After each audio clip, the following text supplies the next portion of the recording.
안녕하세요, 뱃쌤입니다.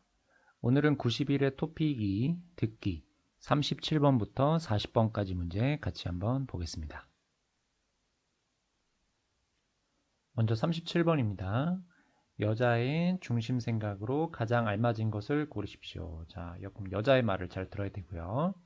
38번은 같은 것을 고르십시오입니다. 문제 한번 보겠습니다. 남자가 먼저 말합니다. 교수님, 한국의 산에는 30년 이상 된 오래된 나무가 많다고 하는데요. 어떻게 관리되어야 할까요? 자, 이제 여자가 말합니다.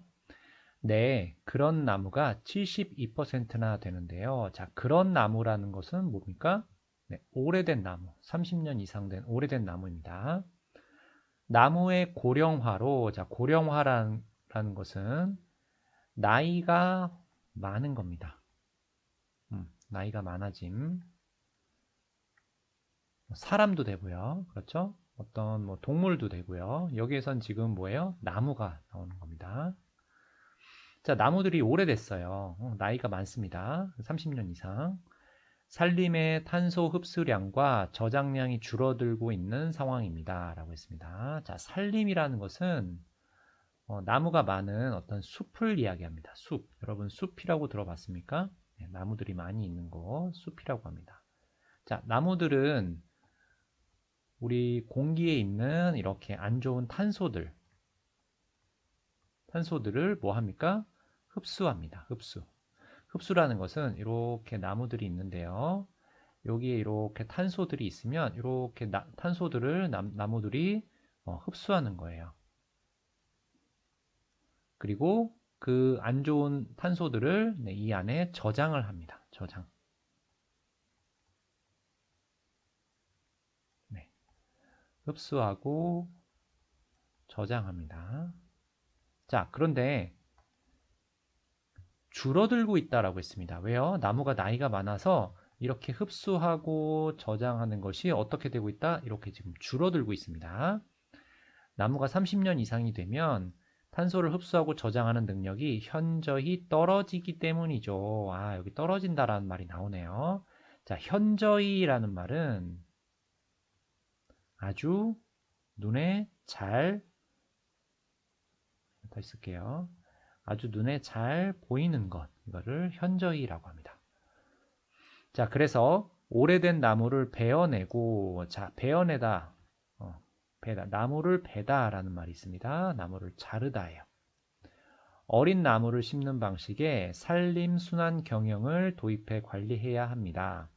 산림순환 경영을 도입하면 목재 활용 면에서도 유용한데요. 라고 했습니다. 자, 목재라는 것은 여러분이 가구를 만들 때 쓰는 그런 나무, 이런 거를 목재라고 합니다.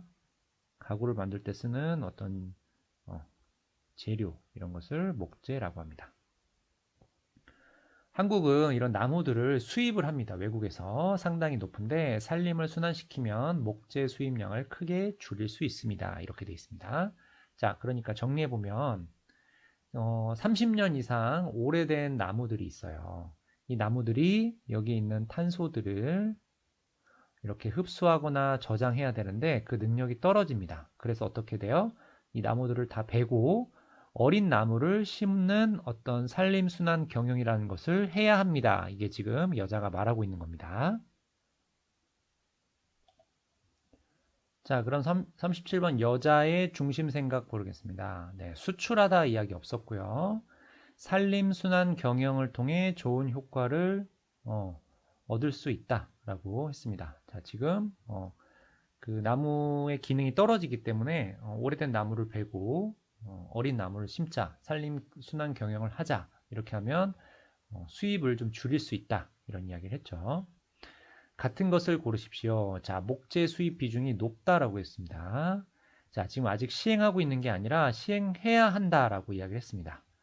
나무가 30년 이상 되면 탄소 흡수 능력이 떨어진다. 네, 아까 능력이 떨어진다라고 했죠. 3번이 답이 되겠습니다.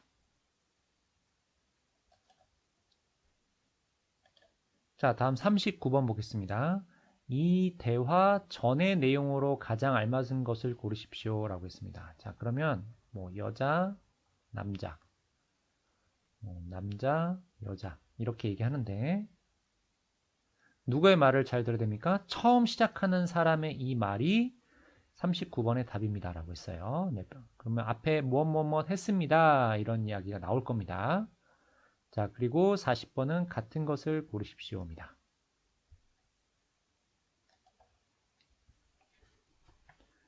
자, 그럼 39번 문제 한번 보겠습니다. 자, 여자가 먼저 얘기하네요. 박사님, 대기권에서 그런 위험한 사고가 발생했었군요.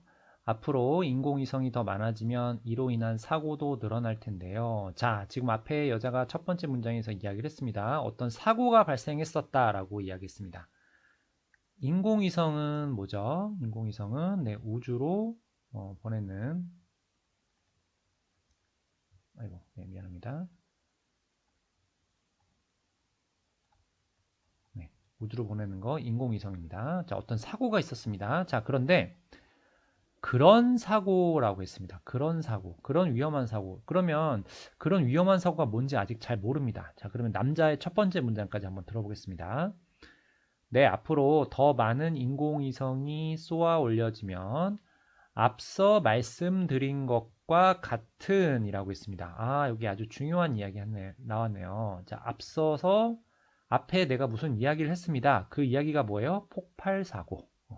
폭발 사고는 더 많아질 겁니다. 라고 이야기를 했네요. 자, 그러면 39번 문제 한번 보겠습니다. 이 대화 전의 내용으로 가장 알맞은 것을 고르십시오. 볼까요? 네. 아까 무슨 사고가 있었어요? 폭발 사고가 있었습니다. 라고 했습니다. 네. 인공위성이 폭발하는 사고가 있었다. 여기 있네요. 그러면 앞에서 폭발 사고에 대한 이야기를 한 것 같아요. 그래서 39번의 답은 2번이 되겠습니다. 자, 그 다음 한번 쭉 보겠습니다. 충돌 사고, 전파 방해 같은 사고도 일어날 수 있고요. 이런 걸 대비해 오래전에 만들어 놓은 우주 조약이 있긴 한데요. 라고 했습니다. 자, 여기 조약이라는 것은 어떤 약속이에요. 약속. 우리 이렇게 합시다. 우리 이렇게 하지 맙시다. 이렇게 한 약속을 이야기합니다. 자, 그런데 이 우주 조약의 내용이 구체적이지 않습니다. 그리고 꼭 지켜야 한다는 강제성이 없다라는 겁니다. 자, 강제성이라는 것은 꼭 해야 합니다라는 거예요. 그런데 꼭 해야 합니다라는 것이 없다라고 했어요. 앞으로 발생할 수 있는 여러 문제들을 해결하기 위해서라도 우주 조약을 현실에 맞게 개정하고 보완해야 합니다라고 했습니다. 자, 지금 이 약속이 있는데요. 이걸 꼭 지키지 않아도 됩니다. 그리고 이게 좀 오래전에 한 것이기 때문에 좀 바꿔야 합니다. 개정해야 합니다라고 했고요. 그리고 좀 잘못된 것은 다시 써야 합니다. 이렇게 지금 남자가 이야기하고 있습니다. 네, 그리고 나아가서는 법적 효력을 갖는 국제우주법을 제정해야 하고요. 라고 이야기했네요. 자, 그러면 들은 것과 같은 것을 고르십시오. 40번 문제 한번 보겠습니다. 자, 같은 것 고르십시오입니다. 얼마 전에 국제우주법이 제정되었다? 아니면 앞으로 좀 해야 될 것 같습니다. 라고 했죠. 자, 구체적인 내용이 없다라고 했어요. 강제적인 효력을 가지고 있지 않다라고 했습니다. 네, 아까 뭐예요? 강제성이 없다라고 했죠. 꼭 해야 합니다가 아니라고 했어요. 그래서 네, 3번이 답이 되겠습니다. 오늘은 90일의 토픽이 듣기 37번부터 40번 문제 같이 봤습니다. 다음 시간에 만나요. 안녕히 계세요.